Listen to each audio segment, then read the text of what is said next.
So, have Insulate Britain's demonstrations actually made it harder for the government to focus public understanding on climate change? Joining me now is Tim Gough from Insulate Britain. Tim, thanks for coming in. I'm always impressed by the willingness of Insulate Britain to come in and face the music, as it were. No problem, Colin. Good to see you. Do you feel you've got your way with what the government's announced today? Well, we'd certainly like to claim a victory today, yes, because the government has taken advantage of our 10-day moratorium on blocking the roads and given us something very substantial, it seems, from what you've said. We haven't looked in detail at the documents yet. That's something we're asking our experts to look at now. But I think it proves that civil disobedience does work. Well, we'll come on to that. We'll come on to that in a second. You're declaring rather pompously, if you don't mind me saying, declaring a moratorium. We did. Declaring a moratorium. Yeah. Is it likely, do you think? I mean, OK, you're saying your experts are having a look at it, but this would be an elegant moment, wouldn't it, to say, actually, we put pressure on the government. We've got what we wanted. We've got a lot of what we wanted. Now let's just withdraw from the battle. Yeah, and stop annoying people. Agreed, Colin. That's kind of what we're saying now. We do reserve the right to look at the documents, which we will do over the next few days. We're going to have a press conference on Friday once we've taken a close look at them, to which you are warmly invited. I don't know whether you'll be able to make that Friday morning. Friday half-term with the kids. That's my excuse. Okay. I'll be sticking to that one. Look, I mean, there is a view, it happens to be my view, but I suspect it's widely shared, possibly by the majority of people in this country, which is that middle-of-the-road people on climate change, not climate sceptics, look at what Insulate Britain have done over the last 3 months. And actually, that's a period in which we ought to be looking at some of the agenda that forms the COP26 agenda. And instead, you've antagonised people to such an extent that their natural sympathy towards that cause has been deflected.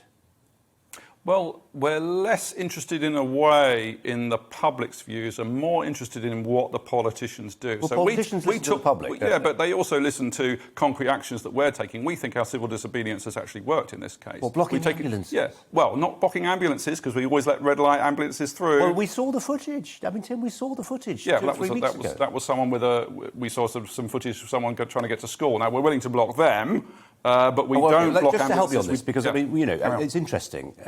So you don't. If an ambulance got blocked, then that was a mistake. You don't set out to block ambulances. OK. That's correct. What about on the same day, a woman who was tailing an ambulance because her 81-year-old mum was being taken to hospital in a very grievous condition, and you stopped her? She was hysterical on the roadside. We saw that. For her, that's tough. Yeah. That's a price she's just got to pay. It is tough. It is tough. Agreed. But we're asking for some tough concrete actions from the government. We're asking for, dealing with fuel poverty in this country, which is 8 to 10,000, maybe 40,000 people dying a year from that. That's 100 people a day in the winter.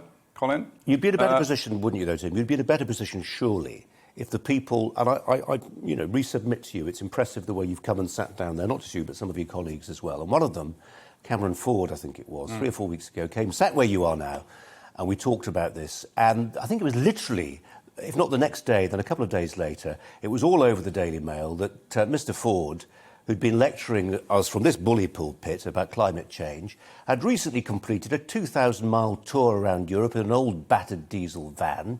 The year before that, he'd done a 10,000-mile trip around North America.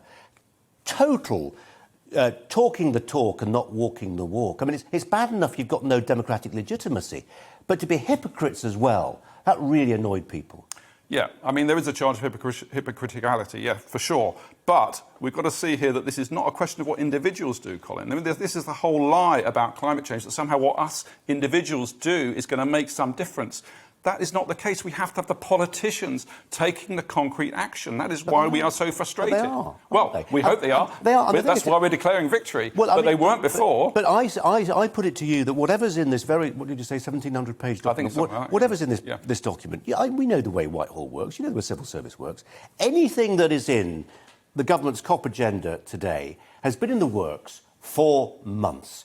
And whatever Insulate Britain have done over the last 3 months, it has not counted a jot towards so much as a comma about any perks for people, or any inducements, I should say, for people to get a mortgage deal and then improve the insulation on their property. That was in the government's plan months ago. And all Insulate Britain have done, they've not inserted that. You can claim victory, but it's not your victory. That was civil servants who've done that. That was this government who's done that. All you guys have done in the build-up to COP26 is divert people or deflect people who are naturally sympathetic towards the cause of environmentalism, and it's made them scratch their heads and think, crikey, what a bunch of wallies. Yeah, well, we didn't ask them to do that action that you just described. What we asked for was something a little bit more concrete, Colin. We said we wanted them to invest very substantial amounts of money, the government to invest, that is the taxpayer, to invest very substantial amounts of money in the housing of everybody within the next 9 years. That would create hundreds of thousands of levelling up jobs in this country. Not gig jobs, proper jobs, skilled jobs. It's a massive project management thing that would involve significant investment in the future of this country, a return of £3 on every £1 we invest.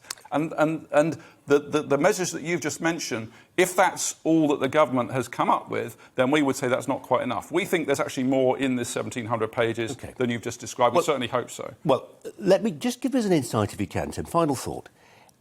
You've declared a moratorium.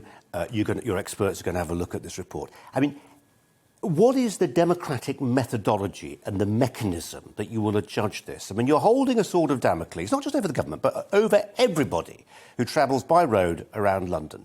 And you're saying we're going to have a look at this. Where's your constitution? Where's the transparency? How can I see how your experts, so-called, will get together and pore over this and arrive at a judgment? Because if you want to change people's minds in a democracy, you submit your views in a prospectus to an electorate.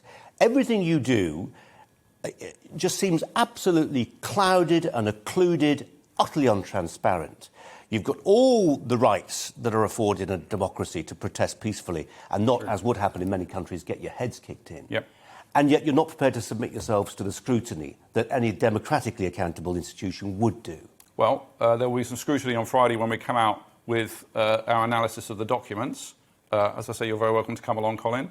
I think the important issue here is, yes, we have an absolutely extraordinary democracy in this country. I absolutely agree with you on that point. One of the aspects of our democracy which is kind of pretty unique, is our common law policies, which means that you can cause a disruption to prevent a greater disruption. What we fear is the greater disruption that's coming down the line. We are terrified of it. All the people blocking the roads are terrified of it. That's why they sit in front of those cars. Well, you know, and we note that, don't we? We note they believe in it sufficiently to put themselves in danger. That's taken. Tim Gough, I really appreciate you coming in again and answering some of those questions. Thanks. My pleasure, Colin. Thank you.